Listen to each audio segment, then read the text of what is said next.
नमस्कार, प्रभा साक्षी देख रहे हैं आप। आपके साथ मैं हूं अंकित सिंह। वक्त संसद डायरी का है। भारतीय लोकतंत्र के लिए आज का दिन ऐतिहासिक है।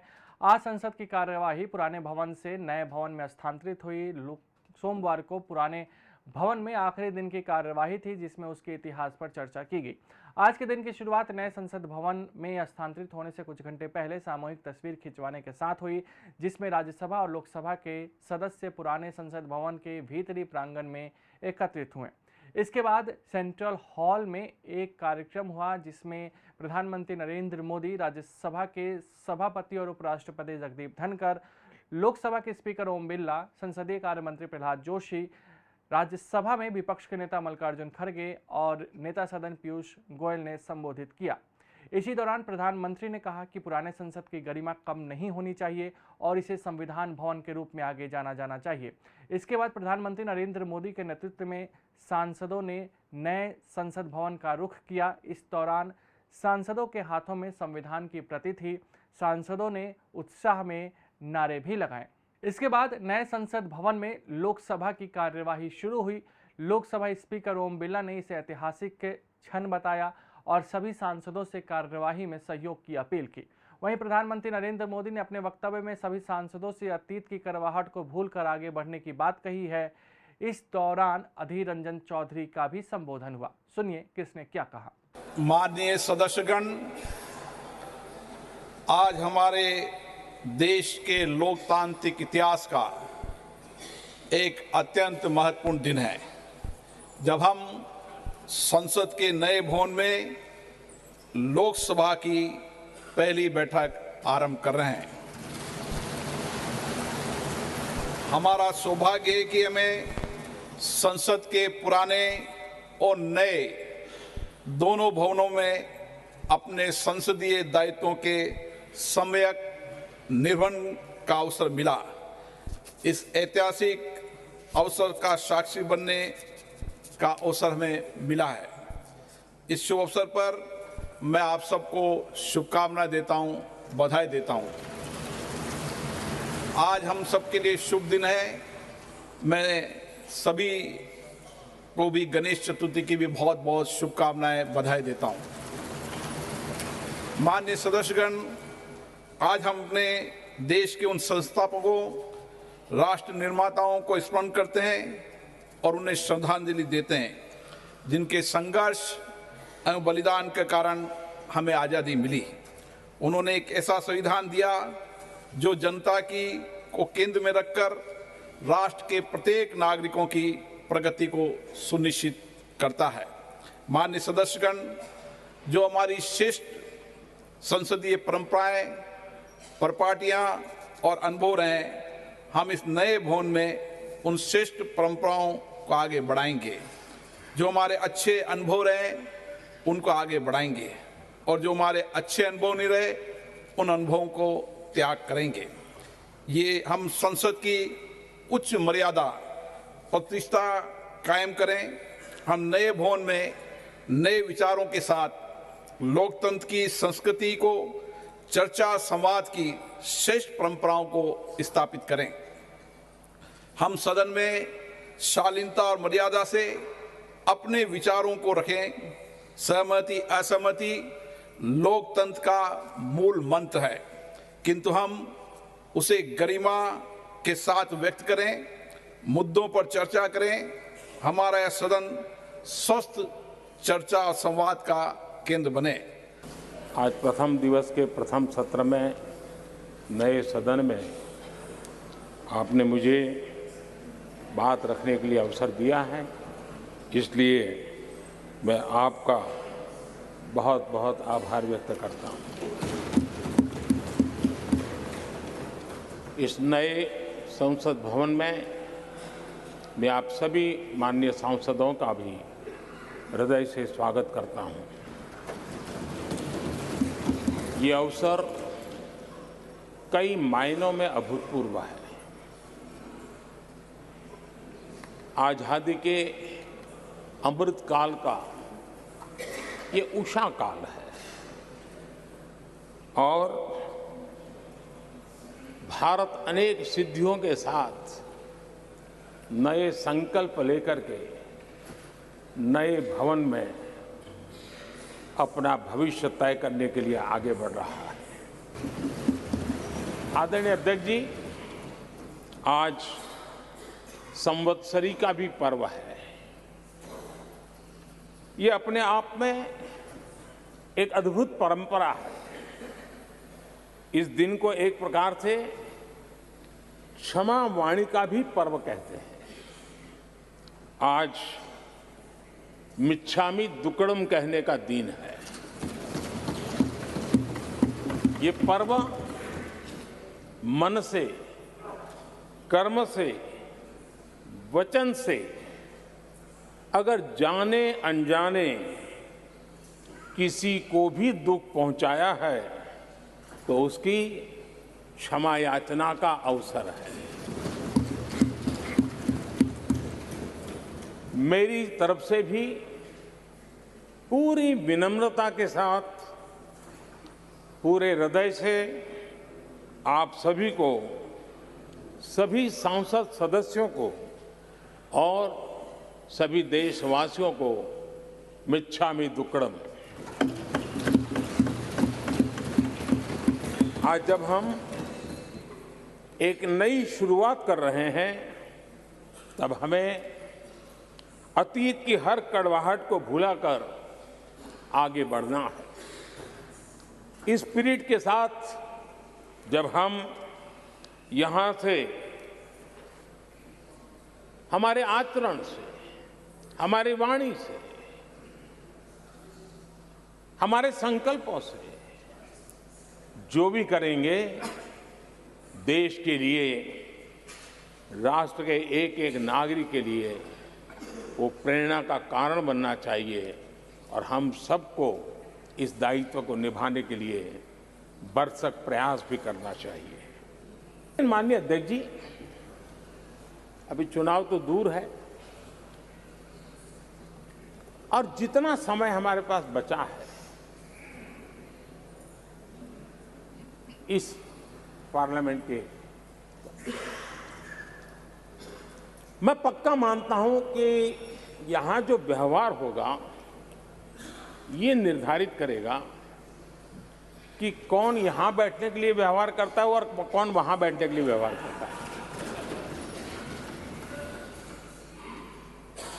जो वहां ही बैठे रहना चाहता है उसका व्यवहार क्या होगा और जो यहां आकर के भविष्य में बैठना चाहता है उसका व्यवहार क्या होगा, इसका फर्क बिल्कुल आने वाले महीनों में देश देखेगा और उनके बर्ताव से पता चलेगा, ये मुझे पूरा विश्वास है।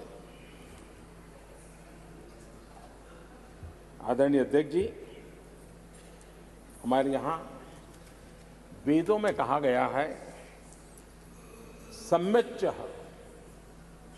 सब्रता भूत्वा वाचम वदत भद्रया, अर्थात हम सब एक मत होकर, एक समान संकल्प लेकर कल्याणकारी सार्थक संवाद करें।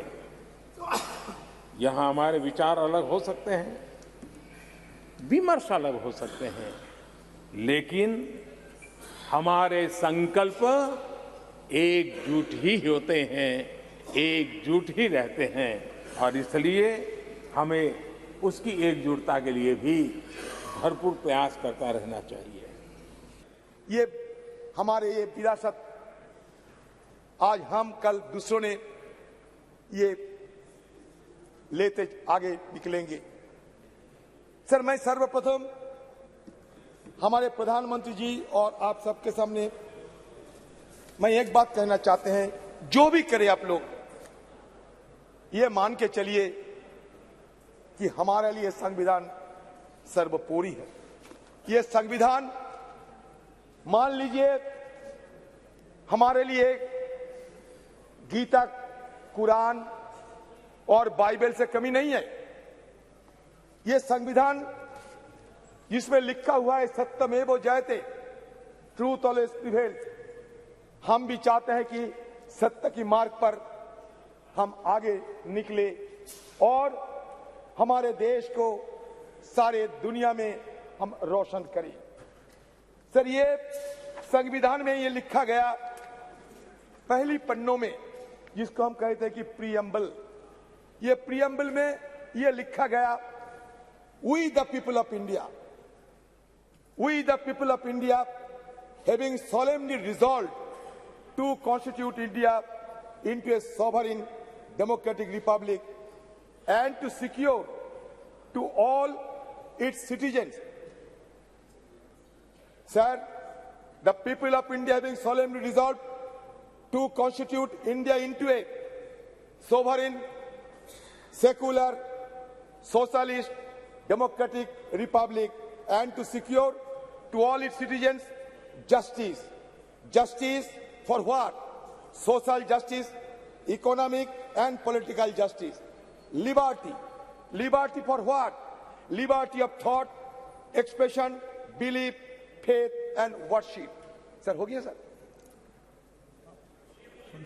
प्रधानमंत्री तो काफी बोले सर, कुछ बोलने दो। आप पर इजाजत दो यहाँ से बैठ के। सर संविधान पढ़ रहा हूं ना सर। आप पढ़ेंगे संविधान? Sir equality for what?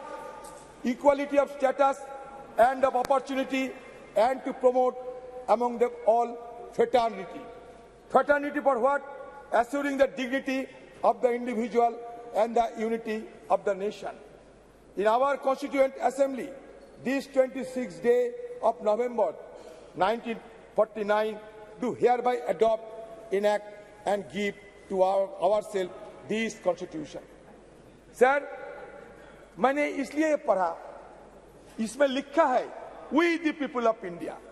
ये नहीं लिखा गया कि ये हिंदू, ये मुसलमान, ये क्रिश्चियन, ये जैन, अलग अलग किसी ने ये प्रस्ताव पारित करते हैं। समग्र मिलके we the people of India मतलब सारे देश की, सारे भारत की, सारे इंडिया की, सारे हिंदुस्तान की, सब मिलके ये शपथ लिए गए थे। सर हमारे आर्टिकल 395 आर्टिकल इसमें शामिल किए गए थे। उसमें जब पहला आर्टिकल, उसमें यह लिखा जाता है कि India that is Bharat shall be A union of state, मतलब भारत और इंडिया के बीच कोई अंतर नहीं है। जो भारत होते हैं वो इंडिया है, जो इंडिया होते हैं वो भारत है। हम जबरदस्ती किसी बहाने इसके अंदर दरार पैदा करने की कोई कोशिश ना करे तो बेहतर होगी, क्योंकि कुछ जगह में ये आशंका फैला जाते हैं कि हमारे देश में हिंदुत्व की तो बात हम सुनते ही है, लेकिन इसके साथ साथ हिंदुत्व बात भी आ जाएंगे क्या, ये आम लोगों में ये चर्चा है। मैं सबको संज्ञान में ये लाना चाहते हैं, क्योंकि ये मुद्दा हमारे देश के लिए ठीक नहीं होगा, क्योंकि हमें हमारी संविधान में ये ऑफिशियल जो लैंग्वेज है, ये 22 ऑफिशियल लैंग्वेज सब हमारे देश की लैंग्वेज है, तो कोई दरार पैदा करने की कोई कोशिश ना होने से बेहतर होगी, ये मैं जरूर आपसे मांग करता हूं। वहीं आज के लोकसभा की कार्यवाही में महिलाओं को 1/3 आरक्षण प्रदान करने से संबंधित ऐतिहासिक नारी शक्ति वंदन विधेयक को पेश किया गया। नई संसद भवन में पेश होने वाला ये पहला विधेयक बना। विधि एवं न्याय मंत्री अर्जुना मेघवाल ने विपक्ष के शोर शराबे के बीच संविधान 128वां संशोधन विधेयक 2023 को पेश किया है। सुनिए इस दौरान क्या कुछ कहा गया। मैं कॉन्स्टिट्यूशन 128 अमेंडमेंट बिल 2023 के संबंध में कुछ तथ्य सदन के समक्ष रखना चाहता हूं। ये महिला सशक्तिकरण से संबंधित बिल है।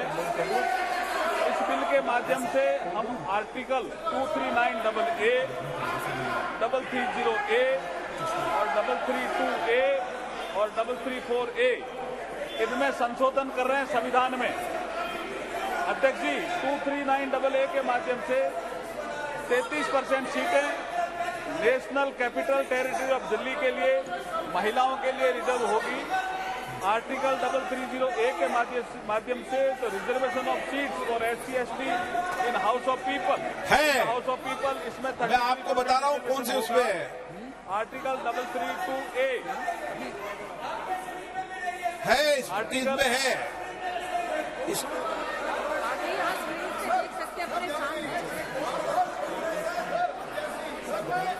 I would like to clear them, sir. It is already uploaded, sir. Supplementary list. It is already uploaded, sir. We are able to see it. We are able to. Why they are not able to see it? Whether they are opposing the Mahila reservation bill, let them clarify, sir. It is there, sir. Let them understand, sir. It is already there. ये तो है sir already. मेरे अभी जो इधर रखा है tab, ये टैब में आ रहा है. You please try to understand the technology. हम आज भारत में डिजिटल इंडिया की बात करें. चेक करा दो गौरव जी, चेक करा दो कृपया. चेक करिए. Please check mister Gaurav. Digital console में एसएमएस में भी है. चेक ये मेरी स्क्रीन पर दिख रहा है, तो आप सबकी स्क्रीन पे दिख रहा है. आप चलो एक मिनट देख लो. राज्यसभा की कार्यवाही में भी प्रधानमंत्री नरेंद्र मोदी ने अपना संबोधन दिया। इस दौरान उन्होंने सांसदों से राज्यसभा की कार्यवाही को लेकर कई बड़ी बातें कहीं। वहीं राज्यसभा में नेता प्रतिपक्ष मल्लिकार्जुन खड़गे का भी संबोधन हुआ। सुनिए दोनों नेताओं ने क्या कुछ कहा। पिछले 9 वर्ष से आप सबके साथ से सहयोग से देश की सेवा करने का हमें मौका मिला। कई बड़े निर्णय करने के अवसर आए और बड़े महत्वपूर्ण निर्णयों पर फैसले भी हुए और कई तो फैसले ऐसे थे जो दशकों से लटके हुए थे। उन फैसलों को भी और ऐसी बातें थी जिसको बहुत कठिन माना जाता था, मुश्किल माना जाता था और राजनीतिक दृष्टि से तो उसको स्पर्श करना भी बहुत ही गलत माना जाता था। लेकिन सबके बावजूद भी हमने उस दिशा में कुछ हिम्मत दिखाई। राज्यसभा में हमारे पास उतनी संख्या नहीं थी, लेकिन हमें एक विश्वास था कि राज्यसभा दलगत सोच से ऊपर उठ करके देश हित में जरूर अपने फैसले लेगी। और मैं आज बड़े संतोष के साथ कह सकता हूं कि उदार सोच के परिणाम हमारे पास संख्या बल कम होने के बावजूद भी आप सभी माननीय सांसदों की मैच्योरिटी के कारण, समझ के कारण, राष्ट्रहित के प्रति अपनी जिम्मेवारी के कारण आप सबके सहयोग से हम कई ऐसे कठिन निर्णय भी कर पाए और राज्यसभा की गरिमा को ऊपर उठाने का काम सदस्य संख्या के बल पर नहीं, समझदारी के सामर्थ्य पर आगे बढ़ा। इससे बड़ा संतोष क्या हो सकता है। और इसलिए मैं सदन के सभी माननीय सांसदों का, जो आज वह हैं, जो इसके पहले थे, उन सब का धन्यवाद करता हूं।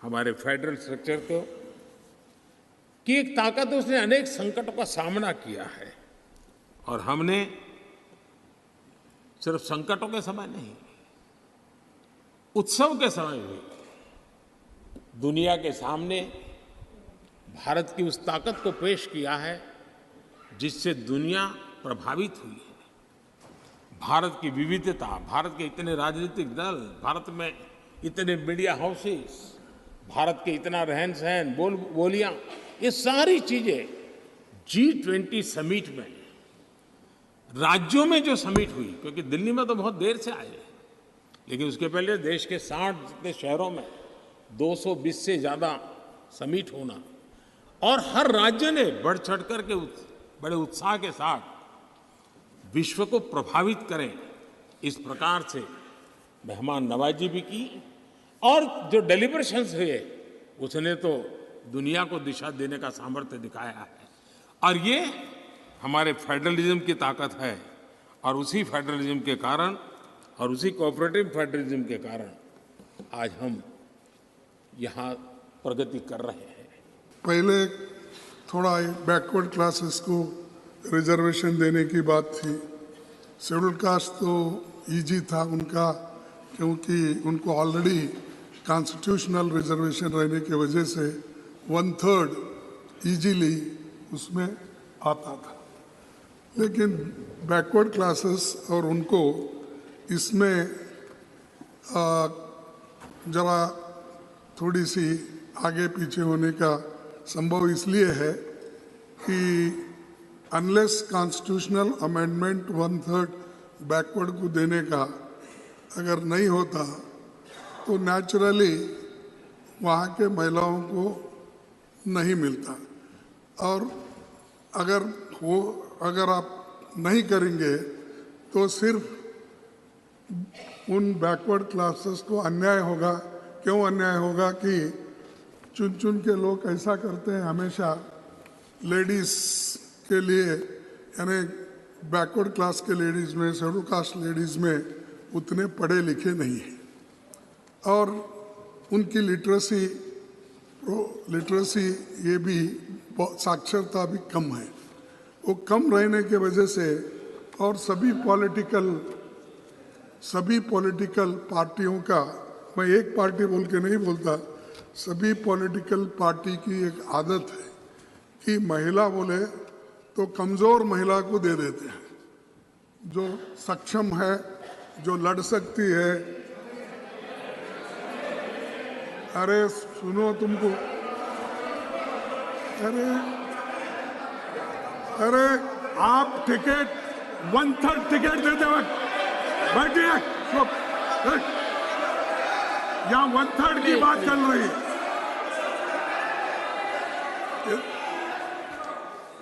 यहाँ 1/3 की बात चल रही है। मुझे मालूम है शेड्यूल कास्ट के लोगों को, बैकवर्ड के लोगों को किस ढंग से पार्टियां चुनती है।